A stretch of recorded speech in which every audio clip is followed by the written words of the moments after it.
लंबे समय के मंथन और जद्दोजहद के बाद आखिरकार महागठबंधन में सीटों का बंटवारा हो गया। लालू प्रसाद यादव ने अपने पास यानी कि राजद के पास 26 सीट रखे हैं। इसके अलावा कांग्रेस को 9 सीट दिए गए और लेफ्ट को मात्र 5 सीटों पर कॉम्प्रोमाइज करना पड़ा।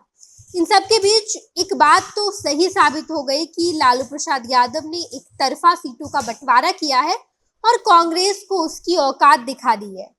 ये बात बिहार के पूर्व डेप्यूटी सीएम सुशील कुमार मोदी का कहना है। सुशील कुमार मोदी ने कहा है कि लालू प्रसाद यादव ने जिस तरीके से लोकसभा के 40 सीटों का बंटवारा किया, उस हिसाब से कांग्रेस को उसकी औकात बता दी है। दहाई अंक से भी नीचे रखा है कांग्रेस को और लेफ्ट को तो मात्र 5 सीटों पर कॉम्प्रोमाइज करना पड़ा। और मौजूदा समय में हालात ये है कि अब पूर्णिया जैसे लोकसभा सीट पर महागठबंधन के 2 उम्मीदवार चुनावी मैदान में दिखेंगे। एक तरफ पप्पू यादव जो लगातार पूर्णिया सीट पर अड़े हुए हैं, उन्होंने कहा है कि हम अगर लोकसभा चुनाव लड़ेंगे तो पूर्णिया लोकसभा सीट से ही लड़ेंगे, लेकिन लालू प्रसाद यादव ने पूर्णिया लोकसभा सीट से बीमा भारती को टिकट दे दिया है। इन सब को लेकर लालू प्रसाद यादव पर सुशील कुमार मोदी ने कटाक्ष किया है और कहा है कि लालू प्रसाद यादव केवल अपने परिवार के बारे में सोचते हैं और यही वजह है कि पूर्णिया जैसी सीट जो कि कांग्रेस के खाते में जानी थी, लेकिन लालू प्रसाद यादव ने इन तमाम सीटों को अपने पास रख लिया और कांग्रेस को बता दिया कि हम जो चाहेंगे वही होगा। बताते चले हम आपको कि दरअसल सुशील कुमार मोदी कहते हैं कि पूर्णिया जैसी कई सीटों पर एक दूसरे के खिलाफ लड़ते दिखेंगे महागठबंधन के उम्मीदवार। इससे एनडीए उम्मीदवारों की जीत का अंतर बढ़ जाएगा। उन्होंने कहा है कि पप्पू यादव अगर अपनी पसंद की सीट से नामांकन करते हैं तो इंडी गठबंधन की मुश्किलें बढ़ जाएगी। राजनीति में दोस्ताना लड़ाई जैसा कुछ होता ही नहीं है। चुनाव में सिर्फ जीत या हार होती है। लालू यादव ने पप्पू यादव के लिए राजद का दरवाजा नहीं खोला और कांग्रेस में उनका स्वागत नहीं हुआ है।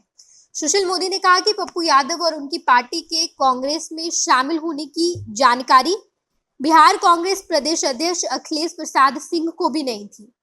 पता नहीं कैसे पप्पू यादव ने अपनी पार्टी का विलय कांग्रेस में कर दिया और लालू प्रसाद यादव की बात ना मानने का नतीजा ये है कि अब पप्पू यादव पूर्णिया लोकसभा सीट से कांग्रेस की टिकट पर तो चुनाव नहीं लड़ पाएंगे और अगर लड़ेंगे तो महागठबंधन एक दूसरे के खिलाफ चुनावी मैदान में देखने को मिलेगी।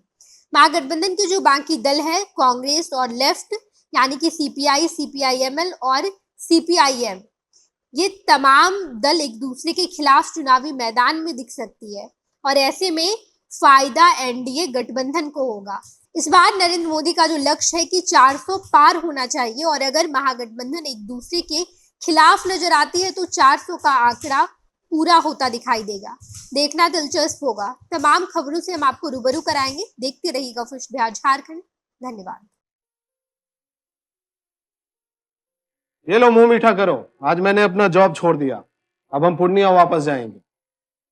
जॉब छोड़ दिया है? मतलब ये घर कैसे चलेगा? हम करेंगे क्या और माँ बाबूजी क्या बोलेंगे?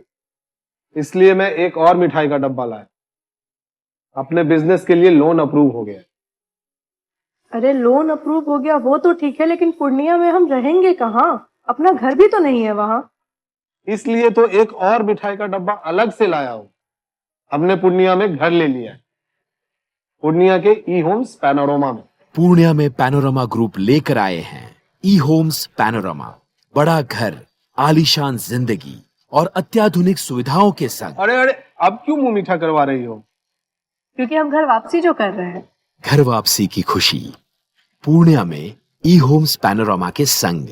ई Homes Panorama, luxurious lifestyle redefined.